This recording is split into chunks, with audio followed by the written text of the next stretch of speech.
Bom, a vegetação predominante na bacia, né, originalmente 60% ou mais de 50% de campos, né, os banhados também, a gente verifica a presença de áreas de banhado, florestas, talvez 1/4 da área. A diversificação de tipos vegetacionais é muito grande. Nós, num dia de percorrido que nós fizemos na bacia, encontramos mais de 10 tipos vegetacionais, né?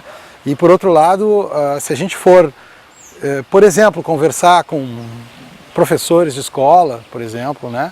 Se a gente fizer essa pergunta para a sociedade como um todo, professores, estudantes, esse conhecimento não está presente, né? Então precisamos conhecer mais e divulgar mais esse tipo de dados, porque isso representa a gente ter um olhar para entender um pouco a paisagem e a diversidade biológica como um todo, né? A vegetação ribeirinha ela é fundamental, acho que como corredores nós temos aí os rios como grandes artérias de vida e eles têm, no ponto de vista de biodiversidade, um papel fundamental como corredores ecológicos. Esses corredores ecológicos eles são representados por flora, fauna, algumas espécies que são exclusivas, por exemplo, do ponto de vista de plantas, nós temos sarandis, nós temos os ingás, nós temos aguaís de beira de rio, nós temos uma série de plantas, árvores principalmente, nem só árvores, mas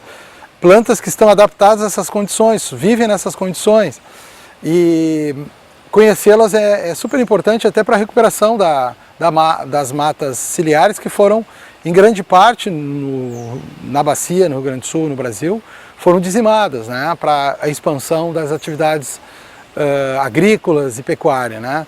Então é importantíssima a vegetação ripária ou ribeirinha, porque ela mantém as margens dos cursos d'água com menor erosão, né? Ao mesmo tempo, a qualidade da água dos rios ela depende do tratamento que se dá nos solos nessas áreas contíguas junto aos cursos d'água. Então, tudo que se fizer nas margens dos cursos d'água, ela vai se refletir na qualidade da água. Então, a qualidade da água depende da mata ciliar, mata ribeirinha. Nós fizemos um levantamento em Porto Alegre, encontramos mais de 50 espécies de frutíferas alimentícias nativas aqui do município. Eu acredito que em qualquer município da bacia, do Gravataí, o número vai ser próximo, talvez 50 espécies ou um pouco mais, um pouco menos, mas a riqueza é muito grande. Bom, uma das questões fundamentais hoje é a gente avaliar os empreendimentos, atividades que estão presentes, né? O cenário atual, o contexto de atividades presentes na bacia. Eu diria, é muito preocupante hoje a quantidade de empreendimentos urbanos, principalmente na região metropolitana, aqui, o Gravataí, por exemplo, Cachoeirinha, né, Porto Alegre também, e que não estão obedecendo um plano mais integrado de conservação e uso, né, do solo, da biodiversidade. Nós precisaríamos ter um grande diagnóstico da bacia, né, como se foi feito um diagnóstico ambiental de Porto Alegre, um diagnóstico da situação da bacia como um todo. Esse projeto, acho que de certa maneira contempla, né, a professora Terezinha que está coordenando, enfim, outros professores, enfim, que estão trabalhando com isso. Mas eu acredito que primeiro ter o cenário atual e algumas atividades como grandes empreendimentos, sejam eles urbanos, né, de moradias, como parques industriais, deveriam ser vedados até com uma moratória até que se faça um estudo e se preveja aquilo que é fundamental a ser conservado ainda na bacia. Nós, enquanto não tivermos um estudo que defina o que é prioritário a ser conservado, e uma das questões mais emergenciais é mantermos uma qualidade do sistema, do ponto de vista do ciclo da água, né, que diminuamos a possibilidade de enchentes muito fortes no rio Gravataí, nos seus tributários, mas também a questão de seca no verão, né, porque banhados e campos, matas, enfim, sejam mantidos ao máximo, até pela questão de menor impermeabilização do solo, a questão do microclima melhor e a questão de manutenção do que resta ainda de biodiversidade, flora e fauna, né?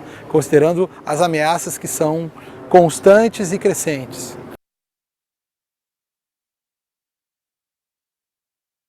Infelizmente existem espécies ameaçadas na bacia do Gravataí e hoje muitas espécies ameaçadas da fauna em todo o Rio Grande do Sul, né, e no Brasil.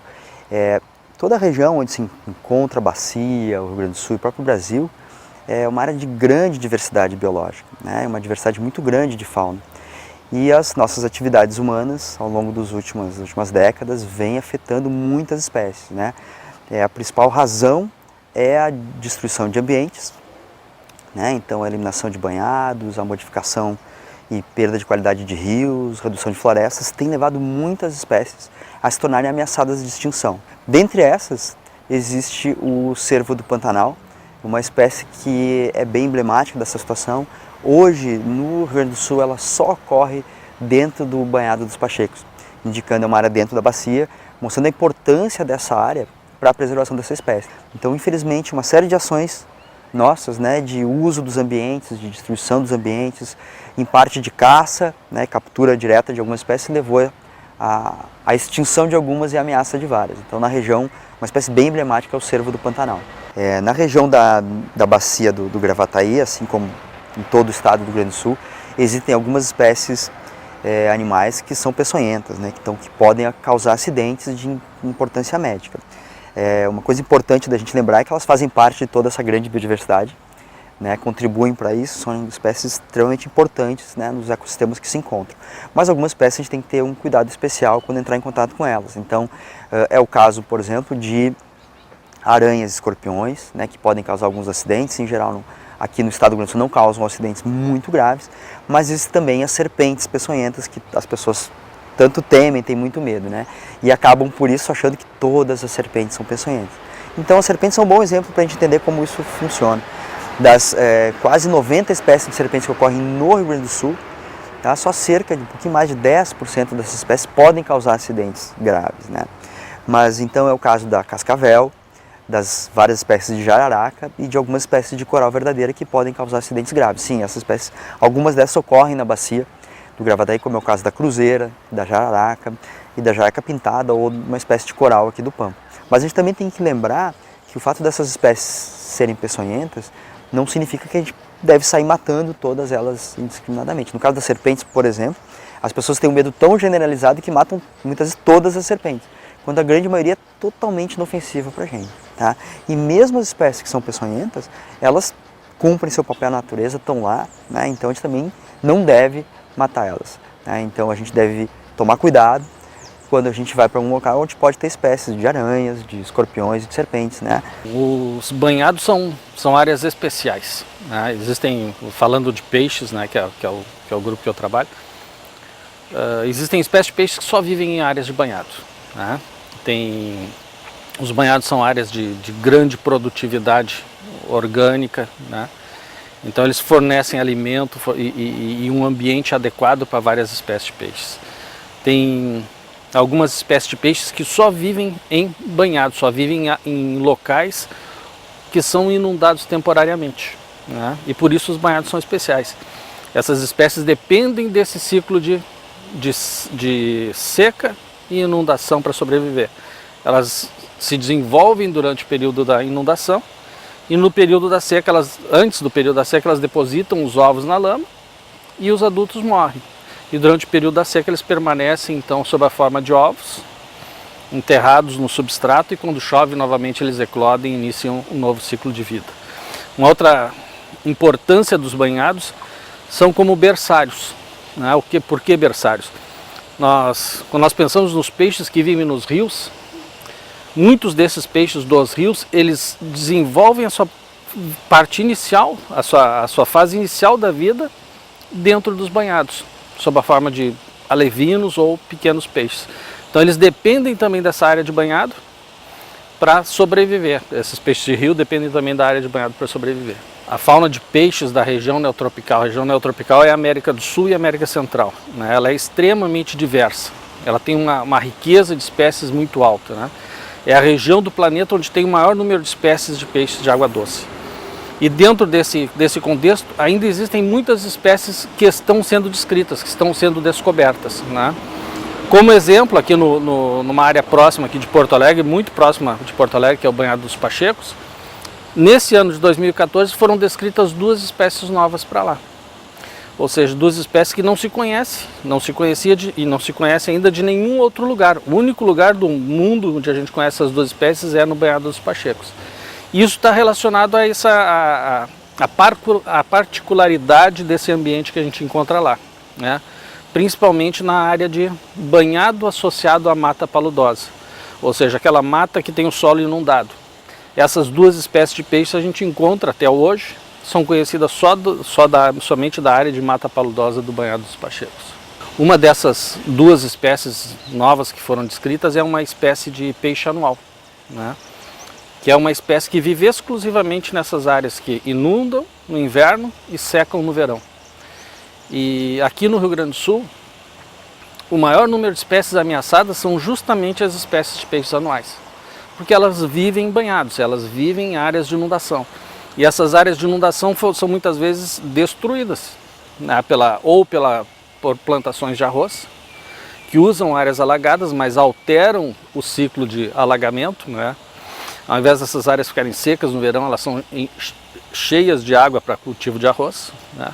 Ou mesmo drenagem de banhados, banhados que são secos para ocupação urbana ou para outro motivo, né? Então toda essa ação sobre os banhados, ela causa um impacto direto sobre as espécies que vivem exclusivamente nesse ambiente, como por exemplo essas 2 espécies que foram descritas agora do Banhado dos Pachecos, e um impacto secundário sobre aquelas espécies de rio que usam o banhado como uma área temporária, né, durante a sua fase de crescimento. Então o impacto é bastante negativo, é necessário preservar os banhados. Aqui no Rio Grande do Sul nós temos aproximadamente 380, 390 espécies de peixes de água doce, né, no Rio Grande do Sul. E essas espécies de peixe de água doce, elas não se distribuem homogeneamente em todo o estado. Cada bacia hidrográfica tem uma composição de espécies diferente. Banhado grande, essa área toda, eu não saberia te precisar agora o número de espécies, mas só no Banhado dos Pachecos a gente tem 35 dessas espécies.